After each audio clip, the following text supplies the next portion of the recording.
This is Reverend Don Lewis coming to you from the beautiful multiverse, and more specifically, beautiful Danville, Illinois, homeland of the Corellian tradition. And this is Midday with Reverend Don. And if you follow Midday with Reverend Don, you will know that whatever platform that you're watching on, if you type your questions or comments into that platform, they will show up in my chat room here and we can interact directly. And hello to Michael in the chat room. Good to see you, Michael. And this is the beginning of a new week, and it is the week of July 10th, and hopefully it will be a lovely week. Last week we started with the anniversary of the famous ambush in Hoopeston, Illinois, and the 20th anniversary of that event. So we spent a lot of time last week talking about rights and social standing. Hello to Renee in the chat room. Good to see you, Renee. How to represent ourselves, how to present ourselves, how to stand up for our rights and social acceptance. I don't know necessarily where we'll be spending our attention this week. I figure I will see what people would like to talk about as we go forward. But I think I'm going to start. Oh, and I did on Friday mention the 30th anniversary of the Crystal Web, which of course is August 8th, not July 8th. And I believe I may have misstated that because I was thinking too quickly. So that will be August 8th, and it's a bit of a milestone event. And of course, coming up is the Parliament of the World's Religions in Chicago, the week of August 13th, so just about a month from now, which is going to be a pretty important event as well. And Pagan World TV will be bringing you a lot of coverage of that, as Magic TV has done of many previous parliaments. And I believe that we will also be showing a lot of that previous coverage during the month of August, so that people can learn more about Parliament and what it's like and what it's about. And the Parliament of the World's Religions has been described as the Olympics of religion.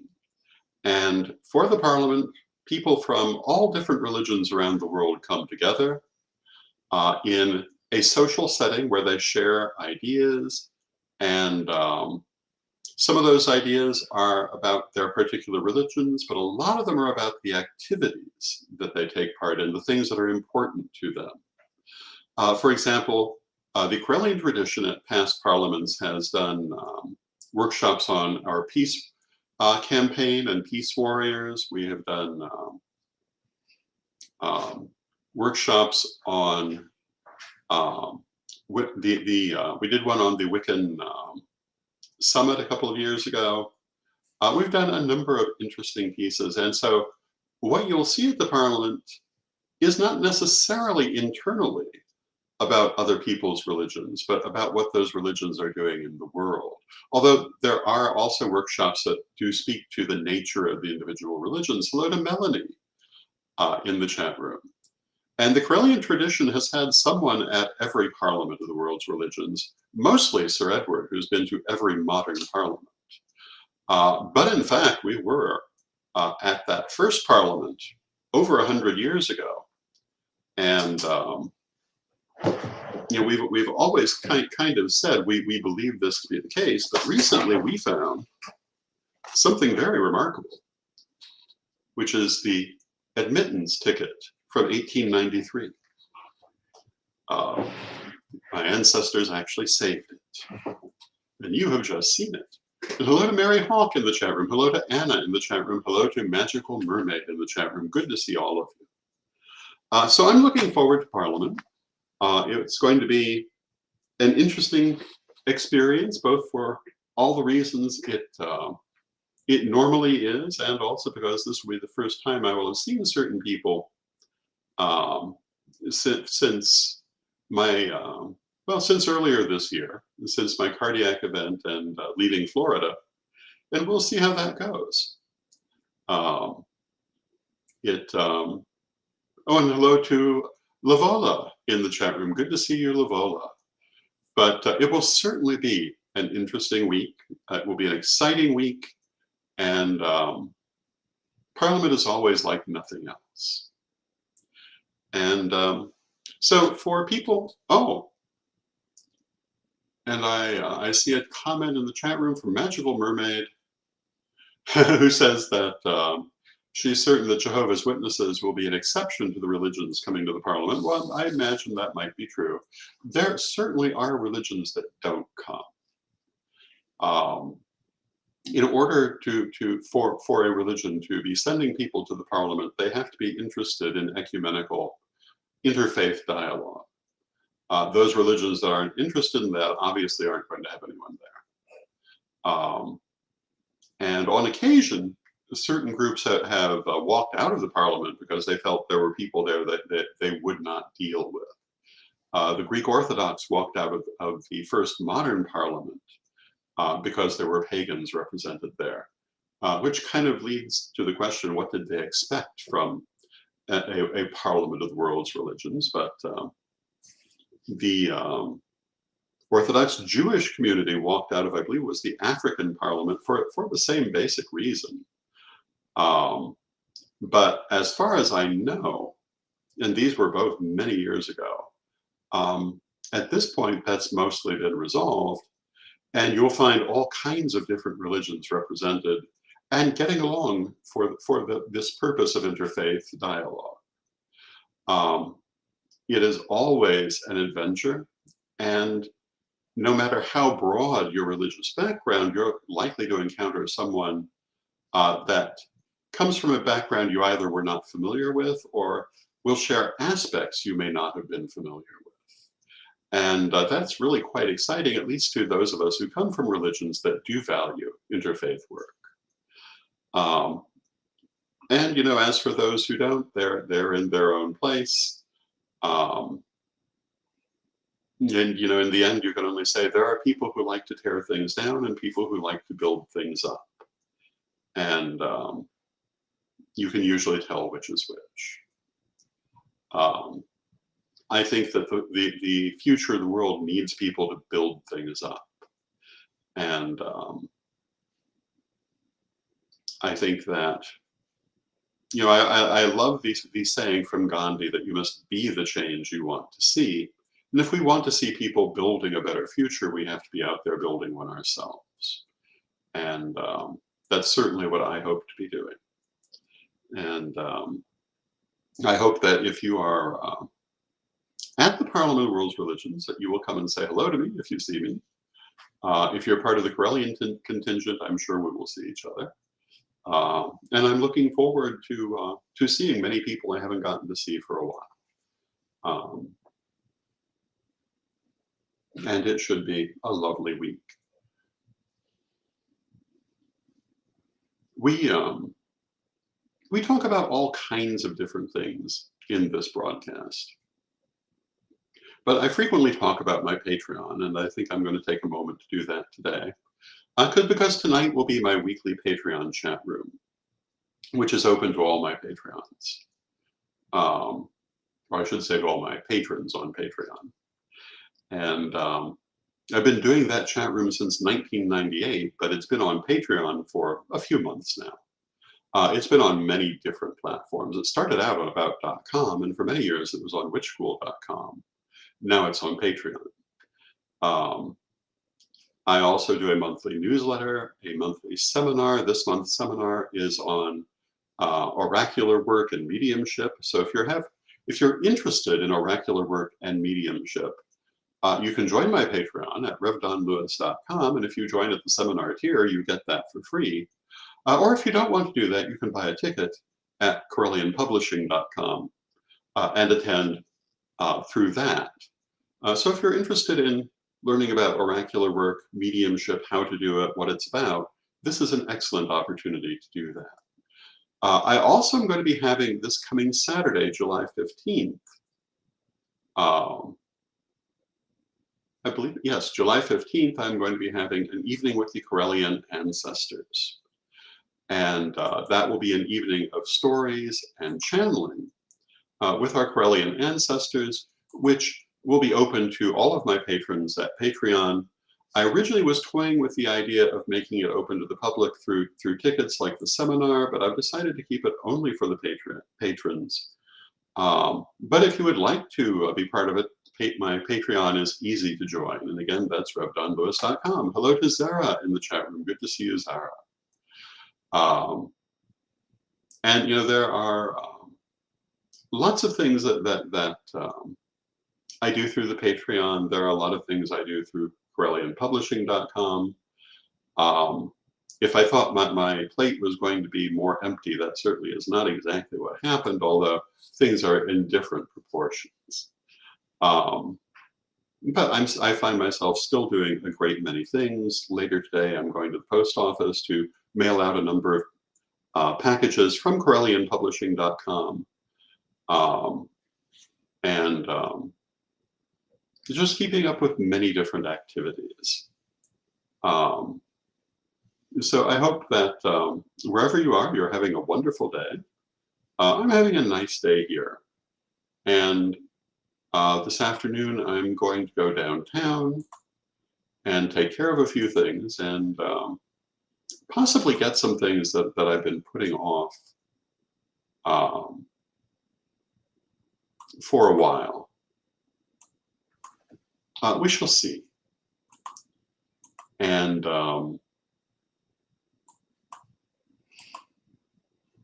it's interesting as you deal with, oh, and hello to Jason in the chat room. Good to see you, Jason.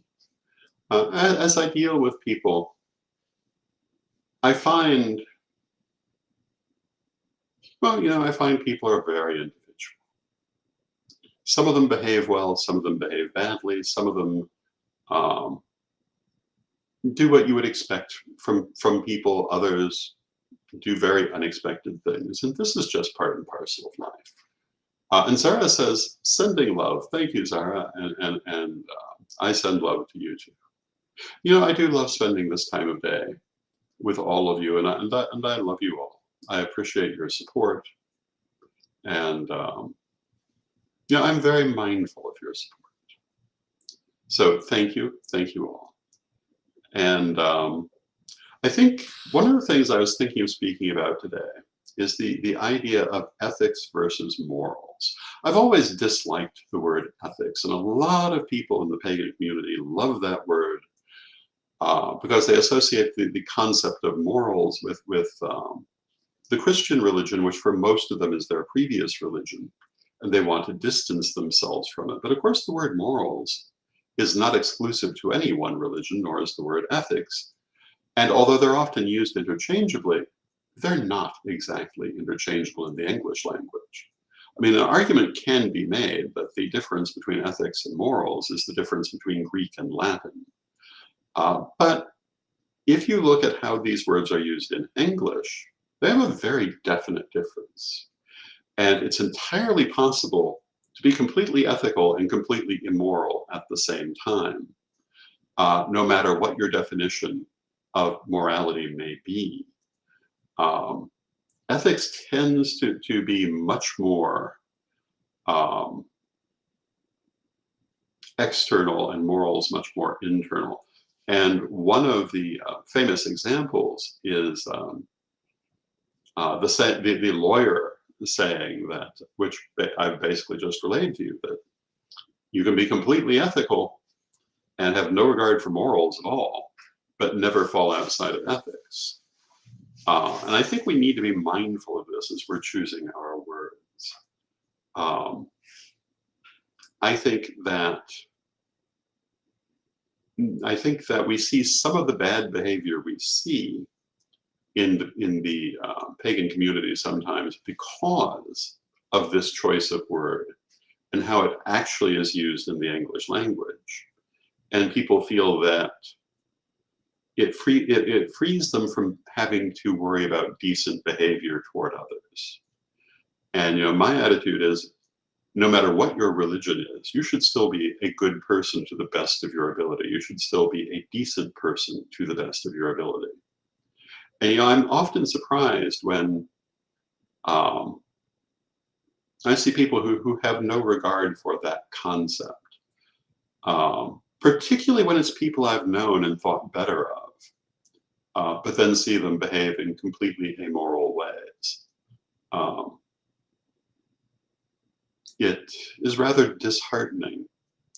And particularly when it's people whose careers I have nurtured, who I have promoted and um, advanced in various ways, it makes me really question sometimes my judgment in people. Um, I admit that I do tend to look for the best in people, and maybe sometimes I see it even when it's not there. And this last few months have really, really reminded me of that, which doesn't mean I'm going to stop trying to see the best in people, but it does get my attention. And hello to Brenda in the chat room. Brenda says, this sounds a lot like the adage of following the letter of the law, but not the spirit of the law. And, you know, in my mind, that kind of does describe that difference. And Magical Mermaid says, someone is always trying to find a loophole from having integrity and humanity. And sadly, that does seem to be the case. It's just rather startling when it's someone that you thought was better than that. But, you know, what can you do? Well, there are always things you can do. But, you know,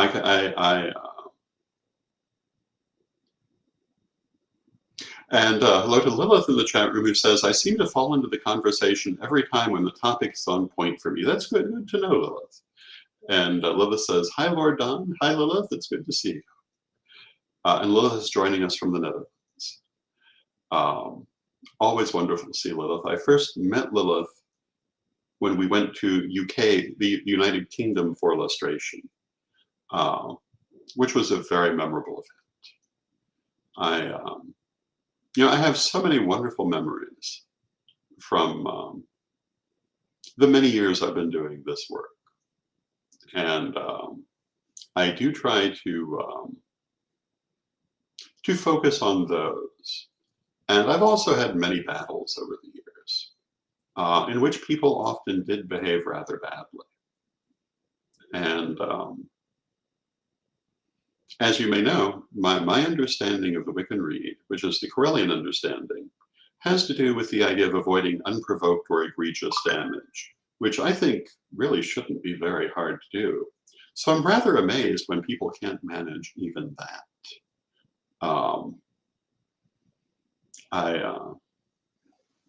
It gets my attention sometimes. And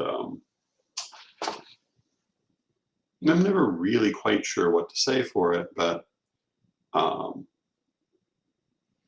you know, I do believe that I do believe in karma.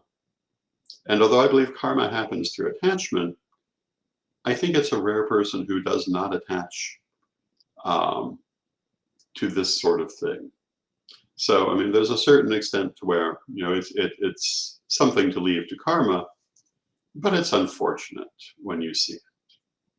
And Lilith says, I remember the illustration in 2008 well. I came in with wild eyes and feeling, and I left totally relaxed after meeting everyone. And that's wonderful.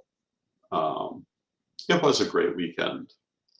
I remember everyone well, and I remember going down to the North Sea. I remember the beautiful, beautiful location, which was a local manor house. I think perhaps most notably, I remember that the food was all so good. And you know, in the United States, we're often told that British food is terrible. And in fact, I think even some British people say that. I found everything wonderful while we were there. And I'd have to say I'm I was quite delighted with the British food. And hello to George in the chat room. And George says, hello, Don. I'm closer to Danville today, in Paris, picking up storm damage. A chainsaw has a way to make a man feel his age. Yes, it does. It's good to hear from you, George. I hope we can get together soon. We've been trying to get together ever since I got back to Central Illinois. I've known George since first grade, and a wonderful man, and I really look forward to seeing him again.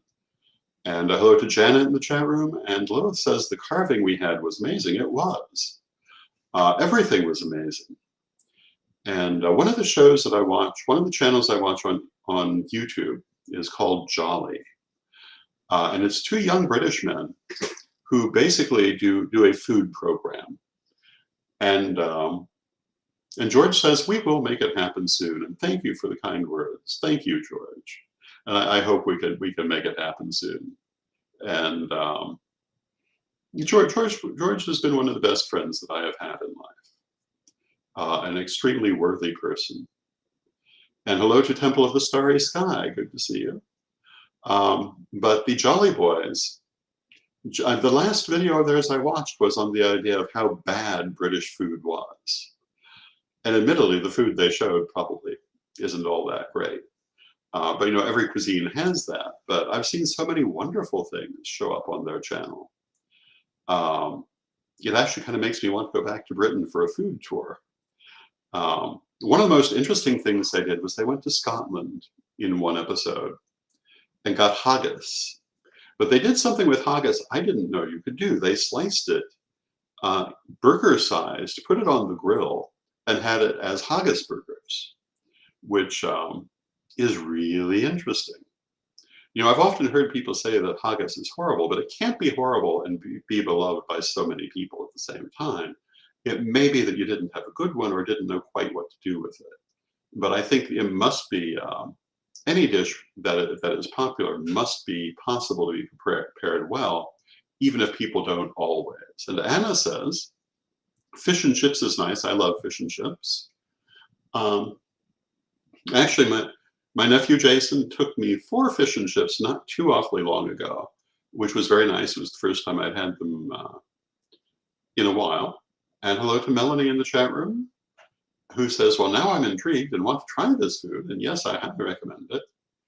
And Lilith says, the sad thing, I haven't got contact with Nellie anymore.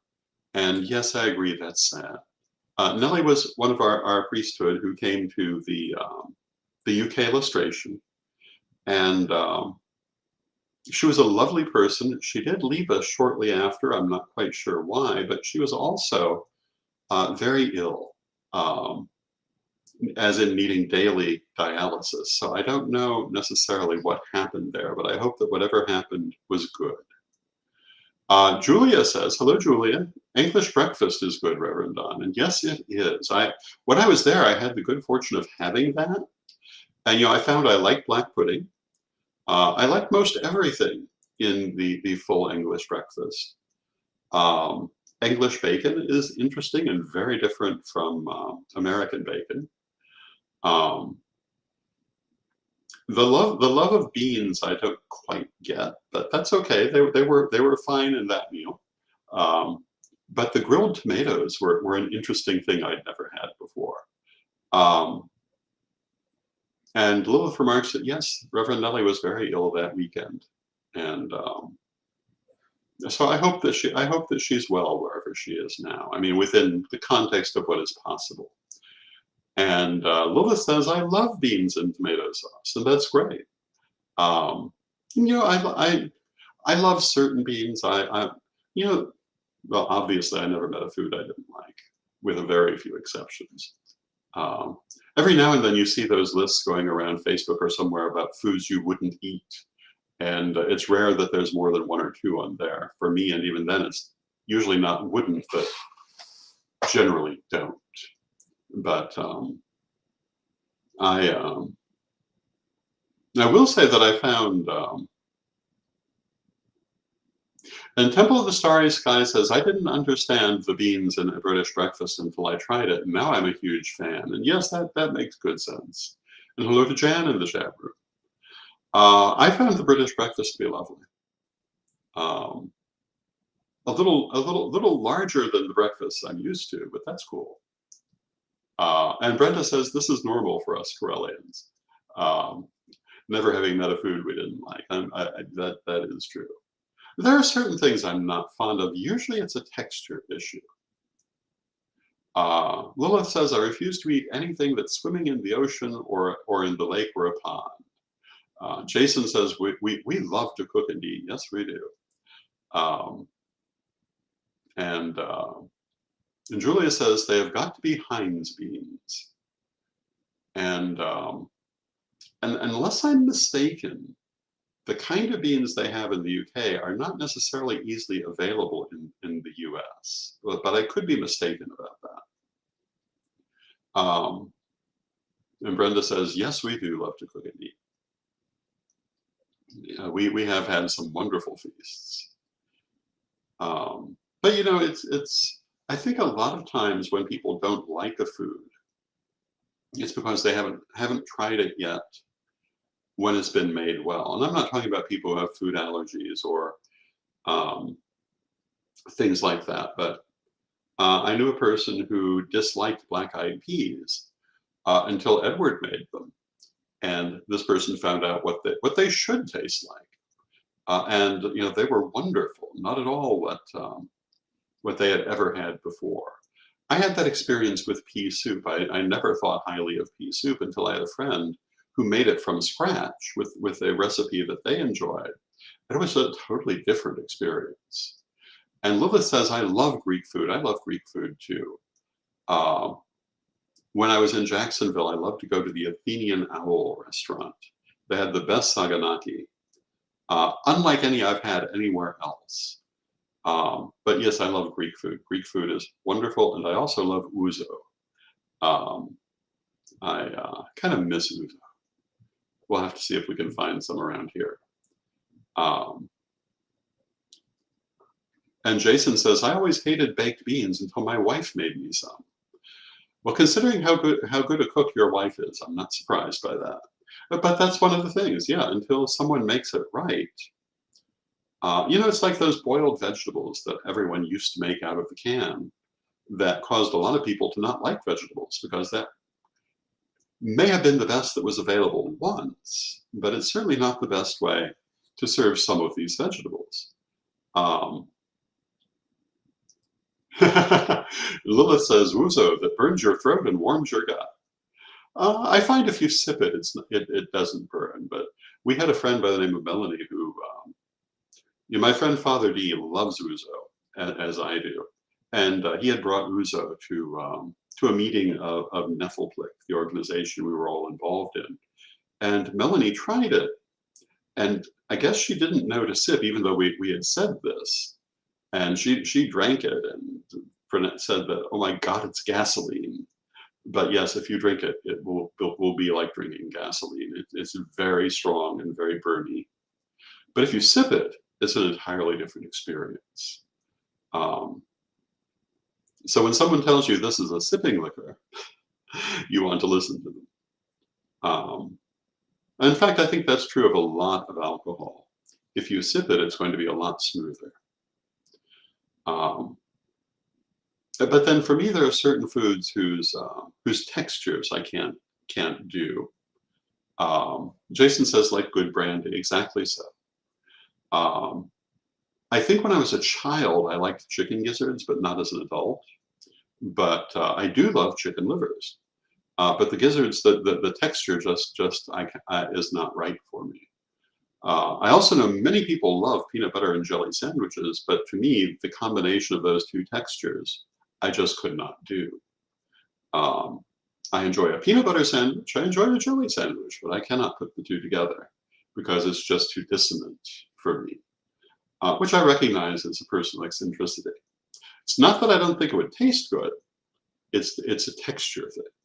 And Mary says, or moonshine. Yes, moonshine is one of these as well. So with this, I see that we've come to the end of our half hour. We've had a very eclectic conversation today. I hope you have enjoyed it. And I will be back tomorrow. I hope to see you then. I love you all. I love spending this time with you. I hope you're having a wonderful day. And let us close with our prayer. And Divine Mother Goddess, Divine Father God, beloved ancestors, we thank you for all that you do in our life. And we pray that you'll continue to bring us wonderful experiences. And when we find a bad experience, help us to remember the good ones and take the bad ones in stride.